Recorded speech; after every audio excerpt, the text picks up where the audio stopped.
Écoutez, je crois que quand on cherche le pouvoir, quand on l'obtient par la confiance du peuple, on accepte d'avoir la part de colère qui va avec. Je pense que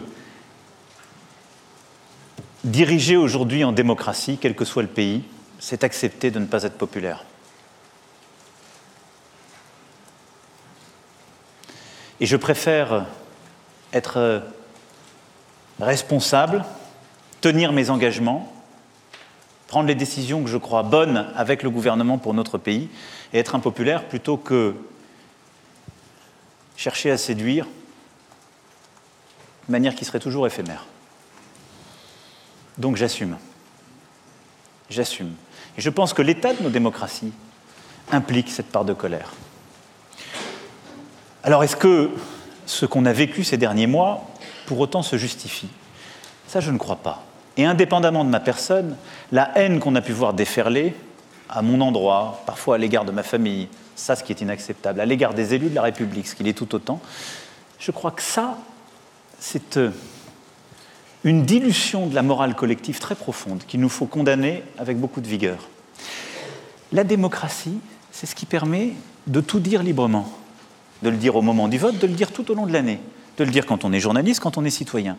Mais ce qui va avec, c'est l'interdiction de la haine dans le débat public. Parce qu'on peut tout dire. Nous sommes ce pays formidable où on peut blasphémer, dire le pire du président de la République, des députés, des élus. Mais la haine, c'est précisément ce qui n'est pas acceptable parce que la liberté est là. Et la haine et l'irrespect, je crois que nous ne devons pas nous y habituer. Donc ça, je ne m'y habitue pas, je ne cherche pas à l'expliquer. Je pense simplement que ça, c'est un recul de la morale civique et de l'éducation. Et donc je me battrai de toutes mes forces contre. Après, l'expliquer comment ? Je l'explique par parfois des colères justifiées que vivent certains de nos concitoyens, tout ce que j'ai pu évoquer. Et tout ce qu'on attend est ce qu'on met dans le président de la République. Et ça, je le savais, au moment où je me suis porté au suffrage. Et je l'assume. Y remédier, assumer. Être clair et porter ce nouvel acte, ce nouveau projet que je viens d'exposer, et aussi assumer de passer plus de temps au pays et de montrer que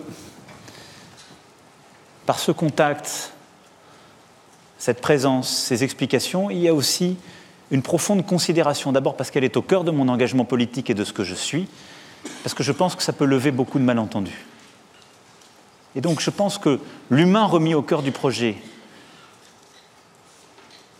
la nouvelle méthode que je souhaite adopter,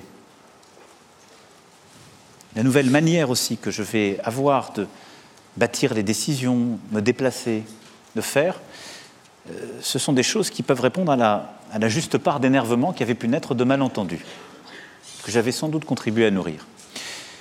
Mais je ne deviendrai pas pour autant celui qui cherche à plaire, parce que je pense que ça ne rendrait pas service à notre pays et au projet que nous portons. Voilà. Pour le reste, j'ai dit qu'en effet, cette période m'avait changé, parce qu'elle a accru le sentiment d'immense responsabilité que j'ai aujourd'hui.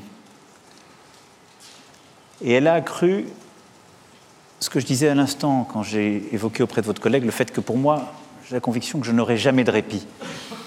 Mais la nécessité d'être tout à la fois profondément humain, mais toujours à bonne hauteur de l'histoire.